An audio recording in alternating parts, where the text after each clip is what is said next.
নমস্কার, আমি Rimon. Welcome to বিদ্যাকোষ। তো আজকে আমরা এসএসসি গ্রুপ সি এবং গ্রুপ ডি এর এক্সাম কবে হতে চলেছে সেটা নিয়ে আলোচনা করব এবং এর স্ট্র্যাটেজি কি হতে পারে সেটা নিয়ে আমি আলোচনা করব। বাট তার আগে আমি তোমাদের বলে দিই যে এসএসসি গ্রুপ সি এবং গ্রুপ ডি পুরোপুরি একটা স্কুল লেভেলের পদ। একটা স্কুলে তুমি এখানে গ্রুপ সি এবং গ্রুপ ডি হিসেবে জয়েন করতে চলেছো। তো এই জায়গাটাতে তোমাদের ছুটির সংখ্যা কিন্তু তুলনামূলকভাবে অন্যান্য চাকরির থেকে একটু বেশিই থাকে। তো সেদিক থেকে এটা একটা বেশ ভালো রকমের চাকরি হয়ে যাচ্ছে এবং তুমি একটা স্কুলে যেতে পারছো মানে যথেষ্ট ভালো লেভেলের একটা চাকরি তুমি এখানে পাচ্ছ। তো সেই দিক থেকে তুমি কিন্তু সুযোগ একবারই পাবে, একটাই পাবে। দেখো ২০১৬ র এক্সাম আবার সেই ২০২৬ এ হচ্ছে। তাহলে তুমি যখন ১০ বছর পর একটা সুযোগ পাচ্ছ, এই সুযোগ কিন্তু তুমি বারবার পাবে না। তোমার এখানে সমস্যা এখানে আমাদের একটাই হয়েছে, আমরা প্রত্যেকটা এক্সামকেই হয়তো লাইটলি নিয়ে ফেলি। এবার লাইটলি নিয়ে নেওয়ার ফলে আমরা এখানে কিন্তু ফুল এফোর্ট কিন্তু আমাদের দিতে পারি না। ঠিক আছে? আমাদের এখানে সমস্যা হয়ে যায় ফুল এফোর্ট দিতে গিয়ে। তোমাদের মনে হয় যে কি না এই জিনিসটা তো আমি নিজে থেকেই করে নিতে পারবো। এই জিনিসটা আমি সেখান থেকে পেয়ে যাবো। আমি এখান থেকে YouTube থেকে ভিডিও দেখছি। ঠিক আছে, তোমার মতো আরো অনেকেই পড়ছে। বাট কিছু না কিছু স্পেশাল গাইডেন্স বলেও তো একটা জিনিস হয়। যারা সেখানে তারা ওই এক্সট্রা যে 10% জিনিসটা পাচ্ছে, সেই 10% জিনিসটা কিন্তু তাদেরকে এক্সাম ক্র্যাক করাতে খুব বেশি হারে সাহায্য করে। এরপর বাকি সেলফ স্টাডি সমস্ত কিছু ম্যাটার করে যাচ্ছে। দিয়ে আল্টিমেটলি তুমি ওভারঅল সেই দিনটা তোমার কেমন থাকছে না থাকছে এক্সামের দিন, সেটার উপর ম্যাটার করে যাচ্ছে।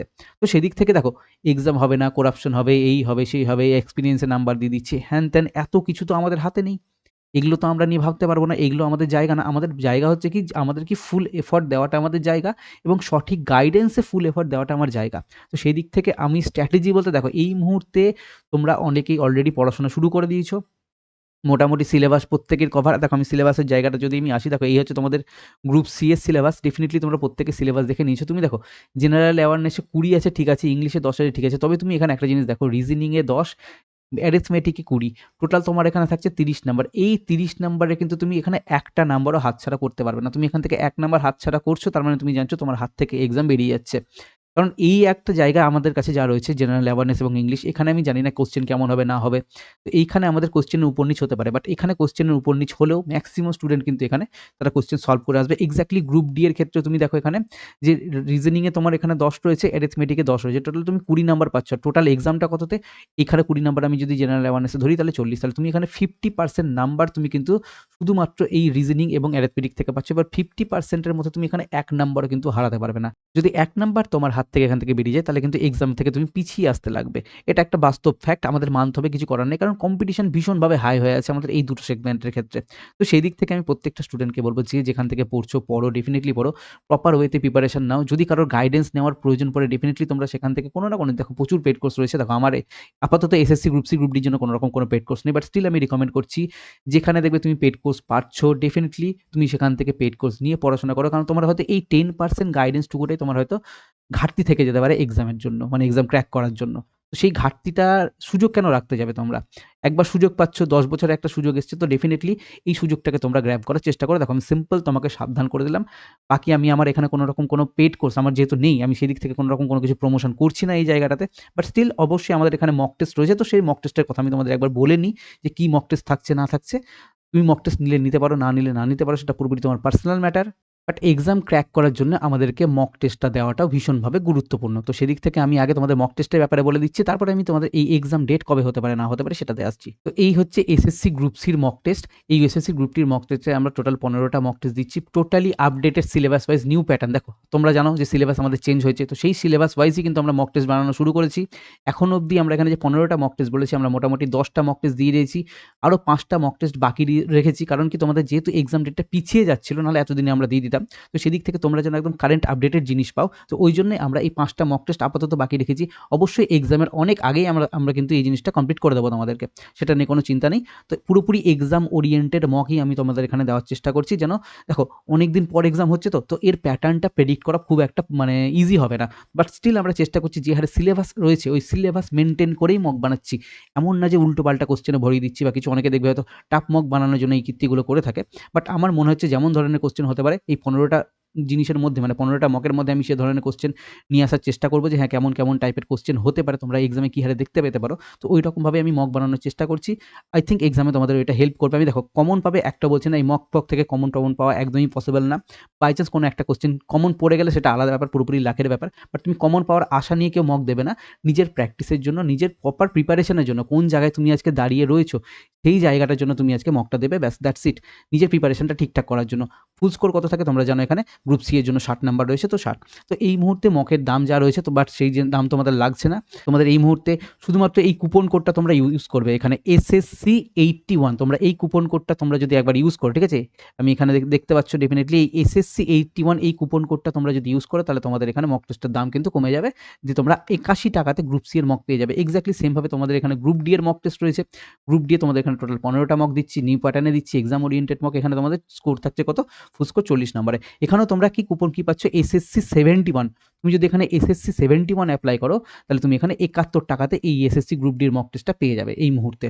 এবার এই মকগুলো পাবে কোথায়? আমাদের এই মকগুলো পাবে আমাদের এই বিদ্যা কোষ বাই রিমন স্যার যে অ্যাপ রয়েছে, এই অ্যাপটা তোমরা প্লে স্টোর থেকে ডাউনলোড করবে। ডিসক্রিপশনেও আমি লিঙ্ক দিয়ে দেবো। এটা ডাউনলোড করার পর দেখবে তোমাদের সামনে এরকম একটা ইন্টারফেস খুলে যাচ্ছে তোমাদের ফোনে। সেখানে তোমরা রেজিস্টার করবে। কি দিয়ে রেজিস্টার করবে? তোমাদের ফোন নাম্বার দিয়ে এবং পাসওয়ার্ড ক্রিয়েট করবে, নাম টাম দেবে। সেখান থেকে তোমরা একটা রেজিস্টার করে নেবে এটা। তারপরে তোমরা এখানে লগ ইন করবে। লগ ইনে তোমাদের সেই ফোন নাম্বারটা দেবে, তারপর তোমাদের এখানে পাসওয়ার্ড দেবে, তারপর তোমাদের লগইন হয়ে যাবে। লগইন হয়ে গেলে তুমি দেখতে পাচ্ছ কি তোমাদের এখানে একটা এরকম একটা ইন্টারফেস খুলে যাচ্ছে। এখানে তুমি দেখতে পাচ্ছ এই যে পেড মক টেস্ট সেকশন রয়েছে, এই পেড মক টেস্ট সেকশনের মধ্যে তোমরা আমাদের এই মকগুলো দেখতে পাবে।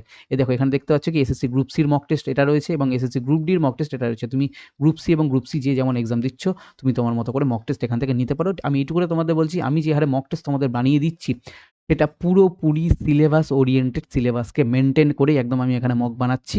আর যথেষ্ট আমি অ্যাফোর্ডেবল প্রাইস এখানে রাখার চেষ্টা করেছি। তো তোমরা যারা চাইছো ডেফিনিটলি এই দুটো মক টেস্ট নিয়ে তোমরা তোমাদের প্রিপারেশনটাকে আরও বুস্ট করে দিতে পারো।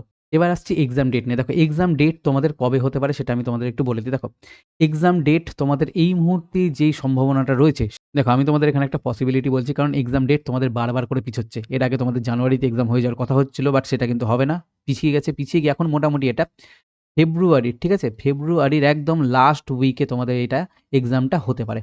চান্স রয়েছে একটা, আমি ডেট তোমাদের এখন বলব না, কারণ সেটা এখনো কনফার্মেশন পুরোপুরি আসেনি। হওয়ার সম্ভাবনা রয়েছে একটা রবিবার দেখে, শেষ রবিবার মোটামুটি আইডিয়া করতে পারো কি ডেট পড়ছে, ওই ডেটে মোটামুটি হওয়ার সম্ভাবনা রয়েছে। আরেকটা মানে এক্সাম যেটা হচ্ছে, সেটা হচ্ছে কি তোমাদের মার্চ মাসে একদম ফার্স্ট উইকের দিকেই তোমাদের মোটামুটি চান্স রয়েছে, যে রবিবারটা পড়ছে সেই রবিবারে মোটামুটি চান্স রয়েছে। এবার দেখো কি হবে না হবে, অফিসিয়াল ডেট না এলে কোনো রকম কোনো ডেটকে তোমরা ট্রাস্ট করবে না। আমি আগে থেকে বলে রাখছি, সবসময় অলওয়েজ অফিসিয়াল ডেটকে তোমরা ট্রাস্ট করবে। এই যে আমি যে ডেটগুলো বললাম, এইগুলো কিন্তু কোনো রকম কোনো অফিসিয়াল ক্রেডিবিলিটি কিচ্ছু নেই। বাট স্টিল যেটা এই মুহূর্তে বিভিন্ন জায়গায় বিভিন্ন মাধ্যমে যেই মানে ডেটগুলো উঠে আসছে, আমি সেই ডেটটাই তোমাদের সামনে জানিয়ে রাখছি। তো এই ডেটের মধ্যে ধরে নিয়ে চলো যে তোমাদের হয়তো এই ডেটে এক্সাম হয়ে যাবে, যে ডেট দুটো আমি বললাম।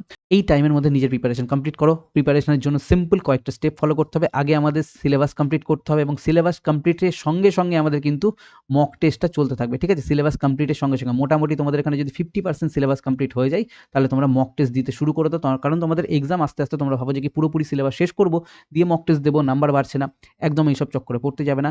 যতটা কমপ্লিট হয়েছে, সিলেবাস মোটামুটি 50% কমপ্লিট হয়ে গেছে, মক টেস্ট দিতে শুরু করে দাও। সপ্তাহে একটা করে মক টেস্ট দাও, মোর দ্যান এনাফ হবে এই মুহূর্তে। আর যদি পারো তো সেকশনাল মক টেস্ট যদি কোথাও পেয়ে থাকো, ডেফিনিটলি সেকশনাল মক টেস্ট দিতে পারো। আমার এখানে রিজনিং এবং ম্যাথের জন্য সেকশনাল মক টেস্ট রয়েছে, তবে সেটা আমি সমস্ত এক্সামকে টার্গেট করে বানিয়েছি। পুরো শুধুমাত্র যে এসএসসি গ্রুপ সি গ্রুপ ডির জন্য বানানো তেমন কোনো কিছু ম্যাটার নয়, সমস্ত এক্সামকে টার্গেট করেই বানানো। ইনফ্যাক্ট আমাদের এখানে যে ম্যাথের ব্যাচটা রয়েছে, সেটাকেও আমি এখানে এসএসসি গ্রুপ সি গ্রুপ ডির জন্য তোমরা এটা 100% ইউজফুল হিসেবে তোমরা এখান থেকে পড়তে পারো আমার ম্যাথের ব্যাচটা থেকে। কিন্তু এখানে তোমাদের সমস্ত চ্যাপ্টার পড়ার প্রয়োজন নেই। আমি যা পড়িয়েছি অনেক বেশি পড়িয়ে দিয়েছি। মাঝখানে তোমাদের এসএসসি গ্রুপ সি এবং গ্রুপ ডিটা এসেছে, তো সেখান থেকে তোমরা চাইলে ম্যাথের ব্যাচ থেকে পড়তে পারো। বাট স্টিল আমি এখানে আবার বলছি, যেখান থেকে তোমরা পড়ছো পড়ো, সিলেবাসটাকে আগে 50% কমপ্লিট হলেই তোমরা সেখানে মক টেস্ট দেওয়া শুরু করো। না হলে এখন থেকে সপ্তাহে একটা করে মক টেস্ট দিতে না পারলে এক্সাম টাইম যখন আসবে, ওই টাইমে তুমি কিন্তু পুরো মক টেস্ট শেষও করতে পারবে না এবং মক টেস্ট দিতে পারবে না। তুমি দেখবে যে কি নতুন নতুন তোমার কাছে এক্সট্রা বার্ডেন চলে আসতে লেগেছে। তো এই ভুলটা প্রত্যেকবারই করে। এখনও তোমার মাথা তোমাকে বলবে যে কি না আমি এখন মক দিস না, এখন আমার নাম্বার আসছে না, এখন দিস না মক। এটা তোমাকে প্রত্যেকেই বলবে, মানে তোমার মাথা তোমাকে বারবার বলবে। বাট আমি তোমাকে বারবার বলবো, সেম ভুল বারবার করতে যেও না। 50% সিলেবাস কমপ্লিট হয়ে গেছে, মক টেস্ট দাও।